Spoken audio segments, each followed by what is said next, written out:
To our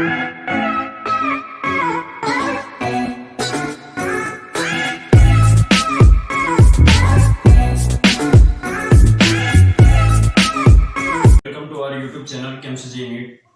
तो आज हम लोग और भी एक दो क्वेश्चंस की बात करेंगे और नेक्स्ट डे से हम नया चैप्टर स्टार्ट करते हैं। ठीक है, तो क्वेश्चन क्या है, देखो रीड करते हैं इसको। Let capital N with the set of natural number, okay, and capital R is the relation on n by n defined by a comma b related to c comma d। कैसे relate कर रहा है, ad b plus c equals to bc a plus d।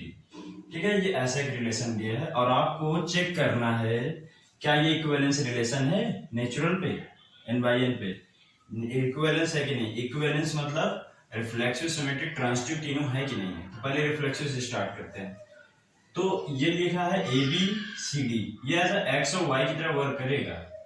मतलब हम इसको ऐसे करेंगे A B related to A B, अगर हम ऐसे करें सपोज। तो देखो इसमें क्या था, ए बी सी डी में क्या रिलेशन बना है, ए को डी से मल्टीप्लाई, तो ऐसे हम किससे कर देंगे, ए को बी से मल्टीप्लाई। फिर क्या लिखा है, बी प्लस सी। कैसे, ये लिमिट सॉरी ये एलिमेंट और ये एलिमेंट, तो ऐसे यहां पर बी है यहां पर ए है। ठीक है, और फिर इक्वल्स टू में क्या है, बी सी, दोनों का मल्टीप्लाई, मतलब अब इन दोनों का मल्टीप्लाई, तो बी और ए का मल्टीप्लाई बी ए हो जाएगा। ब्रैकेट में ए प्लस डी, फर्स्ट और लास्ट दोनों को ऐड करते हैं, ए प्लस बी। तो क्या ये दोनों इक्वल दिख रहे हैं आप लोगों को, मतलब देखो कंफ्यूज मत होना, ये ए बी सी डी से रिलेटेड है, तो इसका मतलब कैसे कैसे ए डी बना है, कैसे ए और डी क्या है, फर्स्ट और लास्ट है, फिर बी प्लस सी है, फिर बी सी है, फिर ए प्लस डी है। तो हमने ए की जगह ये रखा है, बी की जगह ये, सी की जगह इसको, डी की जगह इसको। ठीक है, तो क्या ये देखिए दोनों इक्वल है, तो मुझे तो दोनों इक्वल लग रहा है क्योंकि ए बी और बी ए में कोई डिफरेंस नहीं है, A B plus A plus B भी इक्वल है, दोनों इक्वल है। ओके, सो यहाँ पर हम लिख देंगे ये इससे रिलेट कर रहा है, इसका मतलब ये इससे रिलेट कर रहा है, तो मतलब क्या हो जाएगा, सो इट इज रिफ्लेक्सिव रिलेशन। ठीक है, इट इज रिफ्लेक्सिव रिलेशन, ये इसमें रिलेट कर रहा है। अगर दोनों इक्वल नहीं होते, ये कोई प्रॉब्लम होती है, कुछ भी अनइक्वल होता है, एक भी सिंगल एलिमेंट, तो रिफ्लेक्सिव नहीं होता। अब बात करते हैं सिमेट्री की। तो देखो ये तो क्वेश्चन में गिवन है कि ए बी सी से ऐसे रिलेट कर रहा है कि A D B plus C equals to A B C A plus B, ऐसा रिलेट दिया है कि अगर इसका ऐसे रिलेशन है तो इस तरह बनेगा।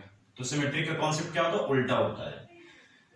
तो अगर हम अपोजिट बात करें तो क्या, अगर हम यहाँ पर ए बी की जगह सी डी कर दें और सी डी की जगह पर हम ए बी कर दें, ठीक है, समझना, इधर थोड़ा रफली वर्क हम कर रहे हैं, ए बी की जगह सी डी कर दें और सी डी की जगह ए बी कर दें। फिर उसी तरह ये हो गया ए बी सी डी, अब इसमें इनपुट कर डालो। ठीक है, तो ए डी पहले लिया है तो हम ऐसे सी और बी ले लेंगे। ठीक है, ए डी हो गया, फिर बी प्लस सी, इन दोनों को सम किया है तो डी और ए को सम किया है।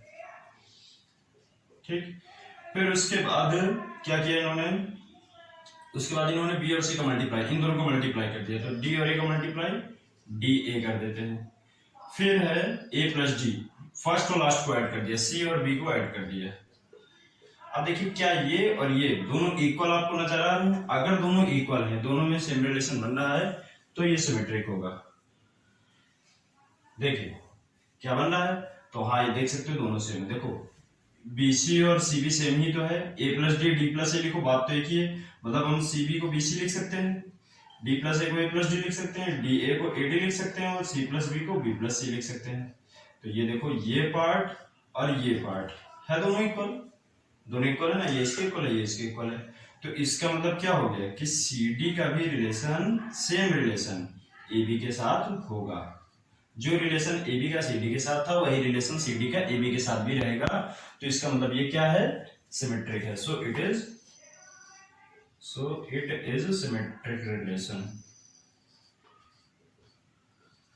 अब सिमेट्रिक भी हो गया। अब लास्ट बात करते हैं ट्रांजिटिव की। अगर ये ट्रांजिटिव हुआ तो फिर इक्विवेलेंस होगा।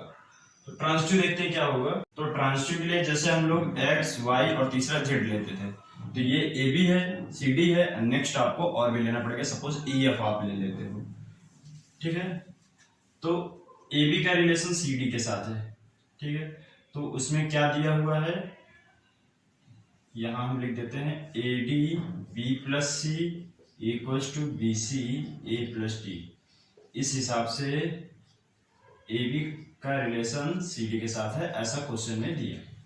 अब नेक्स्ट सी डी का रिलेशन हम किसी नेक्स्ट के साथ कर लेते हैं, ई एफ के साथ, ठीक है। तो क्या बनेगा, अगर हम यहां सी डी का रिलेशन ई एफ के साथ कर लेते हैं, लेट कर लेते हैं, ठीक है, यहाँ लेट कर लेते हैं। सी डी का सेम रिलेशन सी डी का ई एफ के साथ है। फिर वही चीज कॉन्सेप्ट अप्लाई कर देते हैं, ये ए बी सी डी की तरह काम करेगा। तो इसमें पुट कर देते हैं, फर्स्ट में इन दोनों का मल्टीप्लाई सी एफ, फिर बी और सी को ऐड किया है तो इन दोनों डी और ई को ऐड कर देते हैं। फिर है इसके बाद बी और सी को मल्टीप्लाई कर दिया है तो डी और ई का मल्टीप्लाई कर देते हैं। फिर ए प्लस डी, फर्स्ट और लास्ट को उसने सम कर दिया है, सी प्लस एफ, ठीक है। तो अगर देखो ए बी का रिलेशन सी डी के साथ, ऐसा क्वेश्चन में दिया है, सी डी को हमने मान लिया उसका रिलेशन ई एफ के साथ है।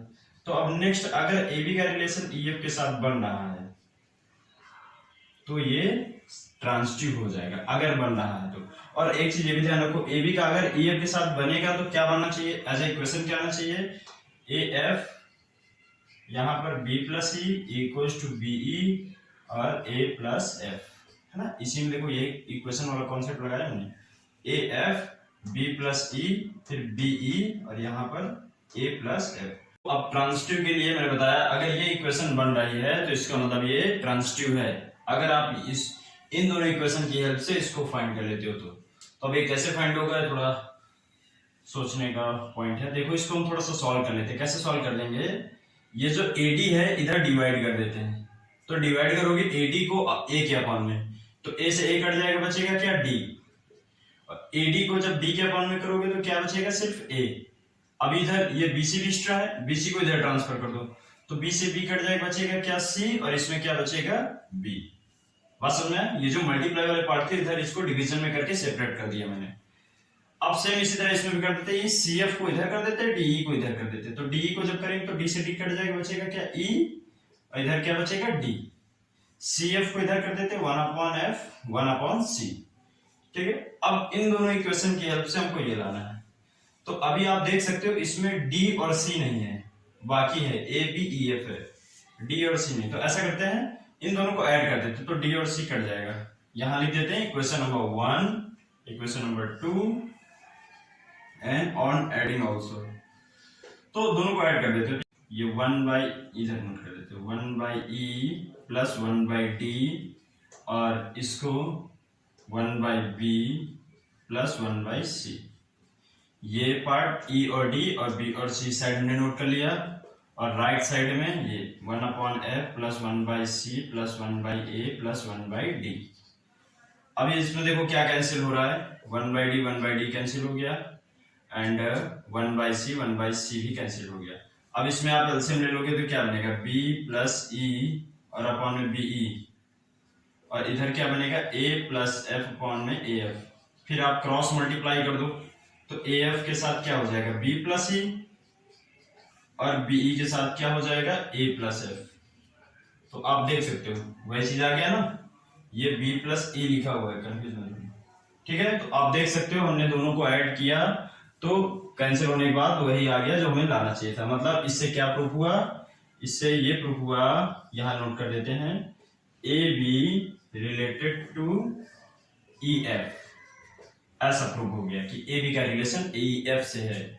मतलब अगर ए बी का रिलेशन सी डी से है, सी डी का रिलेशन ई एफ से है, तो अगर ए बी का रिलेशन ई एफ से बन रहा है तो इसका मतलब क्या है, ट्रांजिटिव रिलेशन है। सो it is transitive also, is transitive relation, ठीक है। तो ये ट्रांजिटिव हो गया। अब अगर ये ट्रांजिटिव हो गया तो ये क्या हो गया, hence it is an equivalence relation, ठीक है। तो कोई कंफ्यूजन नहीं है, वैसे ही क्वेश्चन है जैसे सब है। इसमें भी उसी तरह रिफ्लेक्सिव सिमेट्रिक ट्रांजिटिव चेक करना था, उसके बाद डिसाइड किया कि इक्विवेलेंस होगा कि नहीं होगा, ठीक। अब आगे देखते हैं नेक्स्ट क्वेश्चन। तो ये क्वेश्चन है, show that the relation capital R in the set of real numbers define capital R equals to relation given है, क्या रिलेशन है कि A less than B square है, neither reflexive not symmetric not transitive, मतलब ये ना तो reflexive है ना ही सिमेट्रिक है ना ही ट्रांजिटिव है, इसको आपको प्रूफ करना है। तो प्रूफ करने के लिए रियल नंबर्स का सेट बोला, चाहो तो आप नंबर ले लो और चाहो तो ऐसे सॉल्व कर लो वेरिएबल से लेकर के, जो दोनों में किसी तरह भी सॉल्व कर सकते हो जैसे आपको इजी लगे। अब मुझे ये बताओ क्या दोनों सेम नंबर रखें तो क्या ये पॉसिबल है दोनों ये इसके इक्वल रहेगा, मतलब अगर जैसे देखें 3 रखें यहां पर रखें 1 रखते हैं तो देखो 1 हो जाता है, इसमें आप बोल सकते हो इक्वल्स टू है, लेकिन अगर जैसे 2 रखें 2 का स्क्वायर 4 है, लेकिन अगर हम 1/2 और 1/2 रखो दोनों तरफ तो इधर 1/2 इधर 1/2 का स्क्वायर, ये कितना हो जाएगा 1/4, ये होता है 0.5, ये होता है 0.25। अभी देखो क्या ये नंबर बड़ा है कि ये नंबर बड़ा है, साफ पता चल रहा है ये बड़ा है, इसका मतलब ये इधर बड़ा नहीं होगा, गलत है ये चीज। 1 के लिए सही है, 2 नंबर आप नेचुरल नंबर लो इनके लिए सही है, लेकिन अगर आपने फ्रैक्शनल कोई नंबर ले लिया जैसे 1/2 1/3 तो नहीं पॉसिबल है, ठीक है। यहां पर आप लिख सकते हो 1/2 is not related to not less than तो 1/2 स्क्वायर, ठीक है। तो यहां पर आप ऐसे लिख सकते हो 1/2 नॉट बिलोंग्स टू रिलेशन, ये मैं नंबर लेकर के कर रहा हूं, आप बिना नंबर के भी कर सकते हो, जैसे a less than b square a comma a not belongs to relation, okay.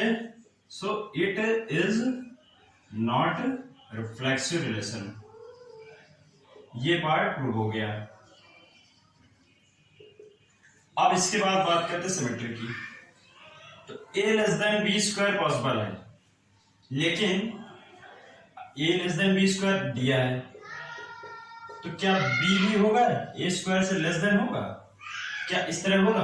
कुछ नंबर अगर हम इमेजिन करें जैसे कि 3 ले लें, 3 और 4 ले लेते हैं, तो 3 जो है 4 के स्क्वायर से लेस होता है, लेकिन 4 और 4 भी जो है देखो 3 के स्क्वायर से लेस होता है, तो इस हिसाब से तो पॉसिबल, इस हिसाब से तो सिमेट्रिक बन रहा है, इस हिसाब से तो सिमेट्रिक बन रहा है, लेकिन सिमेट्रिक तब मानेंगे जब सारे रियल नंबर पे बोले, उसने गिनती के 1 2 3 नंबर नहीं बोले, पूरा रियल नंबर्स बोला है, सेट ऑफ रियल नंबर्स, सारे रियल नंबर्स के लिए बनना चाहिए। तो हमने इस तरह के नंबर चेक कर लिए, कुछ फ्रैक्शनल नंबर भी चेक कर लेते हैं, या इसी मुझे लगता है फ्रैक्शनल की जरूरत नहीं पड़ेगी, इसी पे आप थोड़े से और नंबर ले लो आ जाएंगे, जैसे कि हम कौन सा नंबर ले लें 1 और 5 ले लेते हैं, 5 के स्क्वायर 25 और इधर देखो 1 का स्क्वायर 1, अब देखो पॉसिबल है नहीं पॉसिबल है, मतलब जैसे अगर हम 1 5 करें तो 1 लेस देन 5 स्क्वायर, तो इसका मतलब 1,5 को बिलोंग कर रहा है सेट,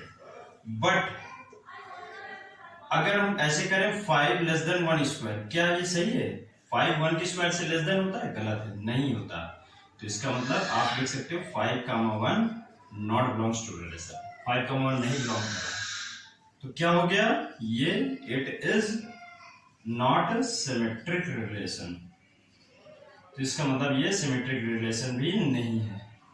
अब बचा सिर्फ तीसरा ट्रांजिटिव रिलेशन, ट्रांजिटिव रिलेशन के लिए 3 नंबर्स आप ले ले 6 3 2, जैसे आपने 3 नंबर से ले लिए, अच्छा कोई भी नंबर ले सकते हो, ऐसा कुछ नहीं है, रियल लो रियल नंबर होने चाहिए, बस इतना ध्यान रहे, फ्रैक्शनल लो डेसिमल भी लो स्क्वायर रूट भी लो, कोई फर्क नहीं पड़ता।